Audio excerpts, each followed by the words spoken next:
In fact, much of the commentary that you read nowadays has focused on the young, and there have been suggestions that they have abandoned the PAP nationally.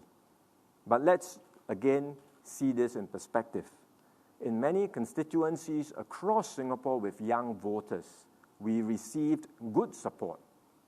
For example, in Punggol West, we won 61% of the votes.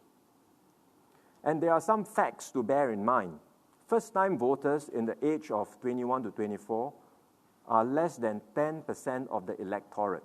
In total, the 20s and 30s age group constitute roughly 1/3 of the electorate.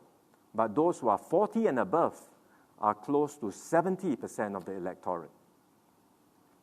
So the swing against the PAP was not concentrated solely amongst the young. And it was not just about unhappiness about the PAP style of campaigning or how we talk about race or POFMA. In particular, there was a fall in support amongst those in the 40s and 50s, and perhaps even in their early 60s.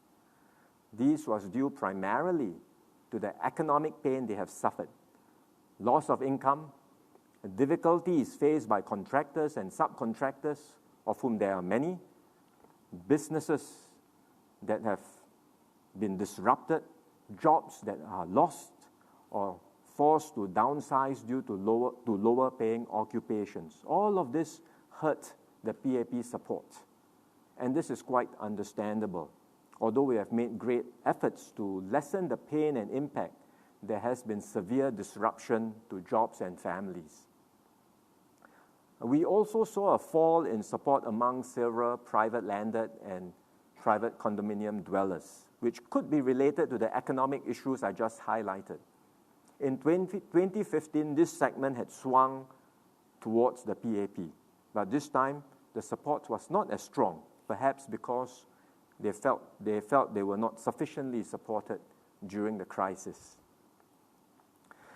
I have shared the reasons why the PAP didn't do as well as we had hoped for, but we should also recognize that this was a clear mandate and that voters want a PAP government.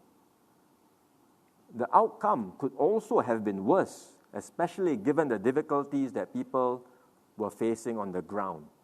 So we also need to ask ourselves, why did the PAP manage to retain 61%? In fact, the PAP has never gone below 60% all these years, and that's because the base kept faith with the PAP, knowing that the PAP kept faith with its base. What is this base? They are the working class, the middle class, the heartlands of Singapore. And the PAP must continue to keep faith with our base. Our policies must always tilt in favor of the less fortunate and vulnerable. This is in the PAP's roots and DNA. We must never waver in our commitment to social justice, to preserve social mobility for all Singaporeans, and to build a more fair and just society.